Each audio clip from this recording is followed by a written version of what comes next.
berjalan kesurupan gitu. Sengaja sadar. Itu ilmu-ilmu begitu di Eropa sudah banyak, di Inggris yang paling ini menjadi pusat. Malah di sana ada lembaga riset khusus mempelajari ini secara ilmiah. Ya, entah bagaimana itu hasilnya. Cuma di antara yang gaib, yang tahu gaib, nah ini yang lebih banyak. Yang gaib. Nah, ini yang saya minta perhatian. Ya. Betul ini, saya bukan guyon ini ya. Sekalipun sampai ketawa, kalau ada wali, ya, waliullah, kekasih Tuhan, maka masih lebih banyak yang 5 wali, yang etok-etok hati wali. Gak usah wali. Zaman Nabi ditanya 4 orang yang mengaku Nabi. Coba. Palang tandung Nabi Muhammad itu ditandingi oleh 4 nabi palsu. Coba. Dia mengerti hal-hal yang gaib, yang aneh-aneh. Ada ini namanya, yang satu itu karena dia nebak bener terus ngaku nabi. Ada nebak apa gitu, ada peristiwa gini, Tolhah atau Tulaikha atau apa itu. Dia terus mengaku jadi nabi. Ada lagi yang dibalik Tuhan, itu hidungnya itu mati. Kalau itu terus harum, terus bisa diminum. Akhirnya baru ngidoni siji pamer, ngidoni sumur, akhirnya buasin. Dibalik kalau pengeran. Buasin, tidak lana.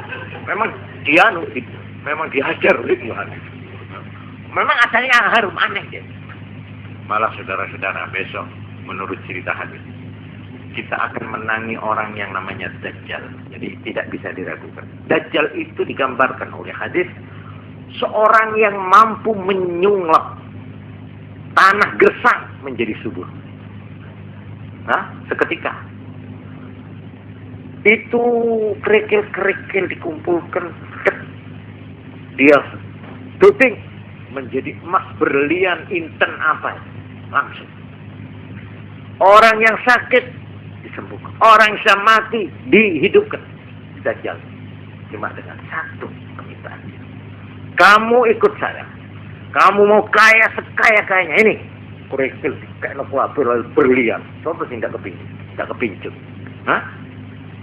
Rumahnya rumah gede, akhirnya menjadi gedung. Seperti sungguh itu kepada Dajjal besok. Besok akhir zaman. Kalau sudah mau kiamat itu mesti ketemu. Saya sampean ketemu. Wah, mau saya tunggu saja tanggal mainnya. Buktikan aja nanti. Dan dia akan duting. Hei langit, turun hujan. Cuma satu. Kamu harus mengakui aku Tuhan Allah. Nah, di sini ujiannya. Orang yang tidak kuat imannya karena melihat kenyataan yang aneh. Ya, asyhadu. Lalu syahadatnya ganti, bukan Allah ilaha illallah, tapi anna dajjal Allah. Nah ini berubah. Ini besok. Ini betul-betul akan terjadi. Tapi kalau itu sudah muncul, itu artinya sudah akan kiamat. Ya siap-siap saja kita. Kalau itu. Dah, jadi pokoknya tentang gaib ini seperti yang ditanyakan. Bagaimana saya kalau datang kepada dukun, tentang nasib, tentang jabatan, tentang kecurian, tentang apa lagi Bu? Ini yang tanya ibu ini, ada ibu tanya apa? Ingin lulus ujian, ingin dapat SIM tanpa bayar, umpamanya loh ini ya.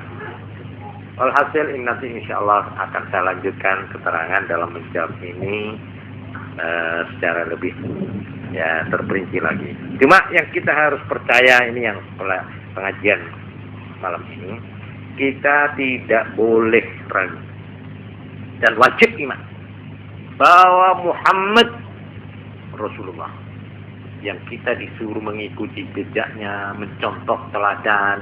Itu mencontoh teladan dalam arti kemanusiaannya, dalam kehambaannya. Tapi bahwa beliau ini adalah Rasul yang luar biasa. Nah ini harus wajib kita percaya bahwa beliau mulai kecil sampai wafat, beliau telah diperlengkapi kerohaniannya dengan yang namanya irhasot. Irhasot itu hal-hal yang luar biasa sebelum diangkat jadi nabi. Itu namanya irhasot. Lalu sesudah jadi nabi, beliau diberi yang namanya mukjizat. Mukjizat. Nah, mukjizat. Sehingga kita wajib percaya bahwa beliau sudah menyaksikan sendiri dan mengetahui segala yang namanya gaib dengan izin Allah. Cuma di antara yang beliau terima tentang gaib-gaib itu ada yang boleh diterangkan kepada orang lain, ada yang tidak boleh disiarkan. Hanya kepada beberapa orang. Antara lain yang pernah dibisiki Nabi dan sesudah itu orang itu tidak berani cerita.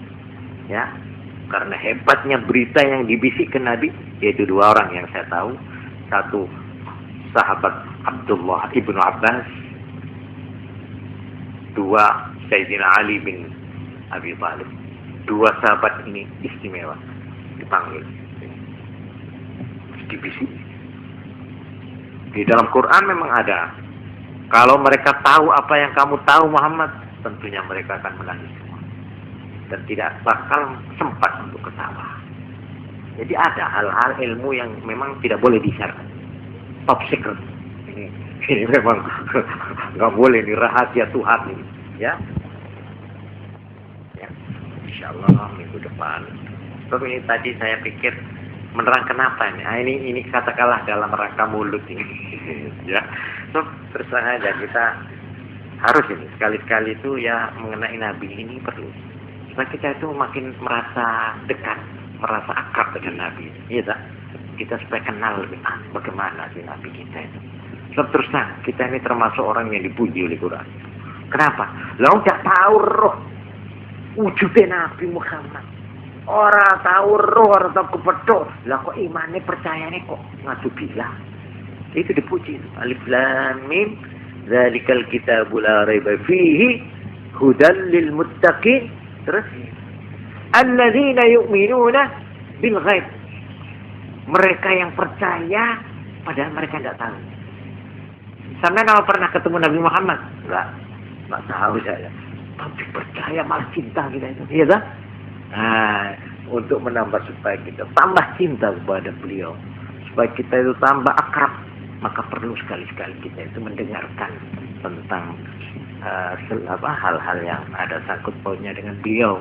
Nah, inilah yang saya gunakan kesempatan sedikit ini. Cuma yang penting kita supaya yakin bahwa Nabi ilmunya, pengetahuannya betul-betul bisa dipercaya. Tidak usah ragu. Kalau Allah yang mengatakan atau Nabi Muhammad yang mengatakan, apapun beratnya tentang hal-hal yang gaib-gaib, tidak usah ragu. So, beliau ini orang yang sudah punya pengalaman langsung ini tentang gambaran surga, neraka, bahwa di kuburan itu ada siksa apa tidak ada siksa, nikmat kubur apa itu, tentang bidadari, tentang hal-hal yang gaib yang terjadi di sekitar nasib kita. Asal Nabi yang mengatakan, nah inilah yang disebut sama ayat, ya. Berbahagialah mereka yang mempunyai sandaran di dalam perjalanan hidupnya, ya. Kalau kita masih mampu dengan panca indera, alam naj'al lahu 'ainain wa lisanan wa syafatain, ya, wa hadainahu najdain. Yang diberi panca indera, gunakanlah panca indera dalam hal-hal yang bisa masuk dalam lingkungan panca indera. Hal-hal yang masuk akal, cukup akalmu gunakan. Tapi kalau panca inderamu tidak mampu menjangkau, akalmu tidak sampai di sana, nah sambunglah dengan kabel apa namanya? Iman. Nah, untuk iman ini hati-hati. Siapa yang kita iman? Iman kepada orang, ya. Tapi orangnya siapa? Nah, untuk ini hanya dua.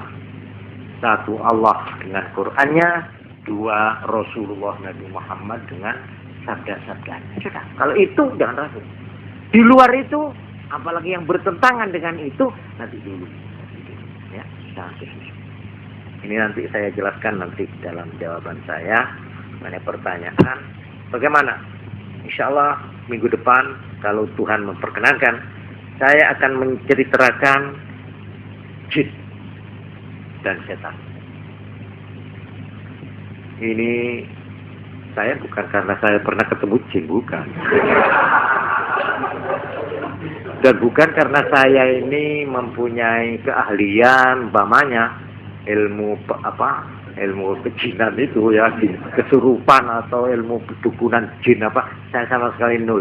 Lah kok iso arep nerangno barang? Saya cuma mau tok nirokno, yaitu Quran. Ada surat jin khusus, namanya surat jin. Nah, nanti akan saya jelaskan. Juga di dalam surat Ahqaf ada keterangan. Jadi sepanjang Quran dan sepanjang hadis saja saya tahu. Terserah itu dianggap apa itu selesai atau tidak, matang atau tidak, bisa diterima atau tidak, terserah sampean nanti ya. Ya, nanti insyaallah kita ketemu lagi. Sekian saja. Assalamualaikum warahmatullahi wabarakatuh.